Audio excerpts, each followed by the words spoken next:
সব বন্ধ করে আমরা ধানের কারবার করছি। এতটাই ধুলো তো, যার জন্য মুখে ঢাকা দিয়ে ধানটাকে সারাচ্ছি। এই ধানটা দেখো কি পদ্ধতিতে আমরা ধান সারানো হচ্ছে। এটা হচ্ছে আমাদের পলখড় ধানের, পলখড় যে হয়েছিল সেই খড়ের ধান। এটা রাস্তায় মেলা হয়েছিল, সেই মুখটা খুলে বলি। হ্যাঁ, তো সেই ধানগুলো তো এত স্টোনচিপ খোঁয়া হয়েছে, রাস্তায় যেহেতু দেওয়া হয়েছিল। তো এইগুলো যদি ওই অবস্থায় ধান থেকে চাল করি তো খাওয়া যাবে না চালটাকে। তো যার জন্যে এটাকে এই কাপড়ে এরকম ঢেলে নিতে হচ্ছে। ঢেলে নেওয়ার ফলে এই খোঁয়াগুলো বেরিয়ে যাবে আর ধানটা একদম পরিষ্কার হয়ে যাবে। তখন চালটা খেতে খুবই ভালো লাগবে।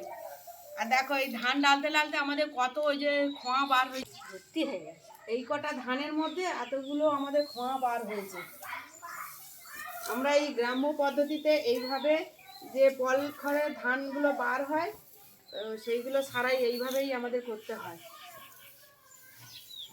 এই কাজটা করতে গেলে আমাদের দুজনকে প্রয়োজন, নাহলে এইরকমভাবে বের করানো যাবে। ধান কীভাবে বের করতো মা আমাকে গল্প করেছে, তো সেই গল্পটা আজকে মার মুখ থেকে তোমরা শোনো।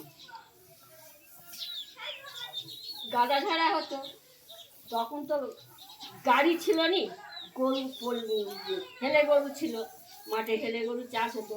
গাদা ঝাড়া হয়ে যাওয়ার পরে কি হতো, পোলখড় কাঁড়ি করে রাখতো। কাঁড়ি করে রেখে গ্রাম থেকে 6-7টা গরু, হেলে গরু চেয়ে নিয়ে আসতো। পোল খুঁটি পুঁততো, পুঁতে পোল মার গরু জুড়ে দিত লাইন দিয়ে দিয়ে হেই হেই করে তাড়াতো, পোল মারা হতো। পোল মেরে নিয়ে এক জায়গায় কাঁড়ি করে ধান সারানো হতো। এরকম রাস্তায় দিতে হতো না, তখন রাস্তায় দিতে হয়ে দিয়েছি বলে অত কোড়োই অত মাটি কাঁড়ি হয়ে গেছে। তখন এত মাটি কাঁড়ি হতো না, খামারের মধ্যে পাক খেয়ে গরু ধান বার করে দিত, মানে হাওয়াতে বার করে নিত তখন, তাই তো? পাক খেয়ে গরু তাড়ি তাড়ি কাস্টে নিয়ে হেই হেই করে করে। আর যে ধানগুলো বার হতো সেগুলো ওখানেই তখন পাকা ছিল না, কারেন্ট ছিল না, সেই বাড়ির উপরে ডাঙায় বয়ে বয়ে নিয়ে যেত, আমি বয়ে দিত, মা সারাতো, আমার শাশুড়ি মা সারা দিত। এরকম করে ধান বার করতাম। এখন রাস্তায় দিয়ে দিই, রাস্তায় দোরের সামনে ঢালাই রাস্তা হয়েছে, রাস্তায় দিই, লোক যত চলে তত ধান বার হয়ে যায়।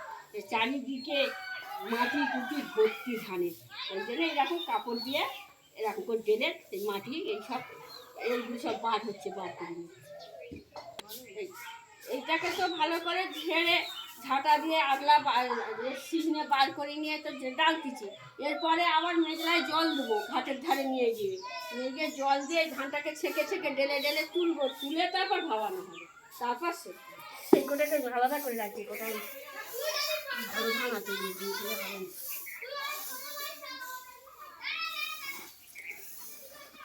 ওটা আরো ঝাড়তে হয়।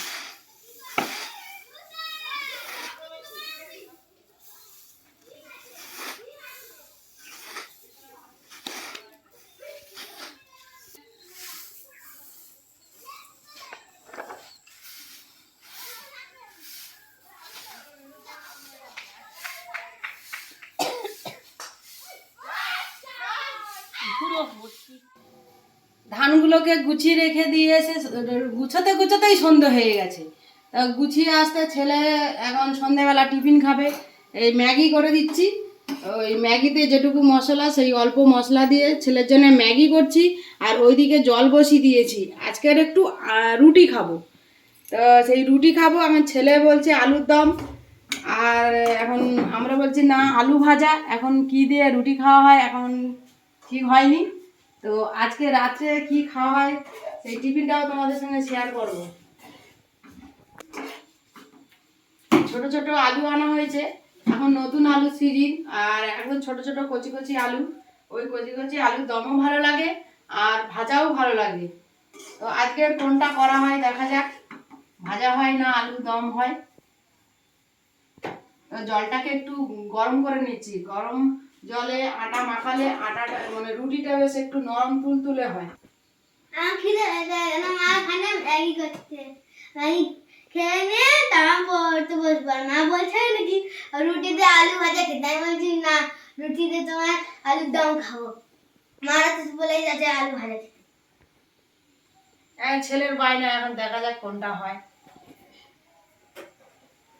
ছেলের ম্যাগি হয়ে গেছে, একটু ঝোল ঝোল স্যুপ মতো থাকবে, বেশ ম্যাগির স্যুপ খেতে আমার ছেলে খুব পছন্দ করে, তার জন্য একটু স্যুপ টাইপের করে দিয়েছি।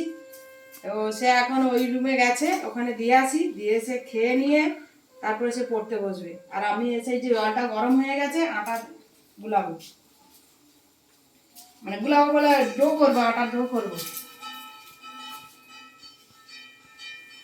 আর একদিন তোমাদের দাদা ভাই খিদে পেয়ে গেছে এক্ষুনি তার কি মুড়ি মাখিয়ে দিতে হবে।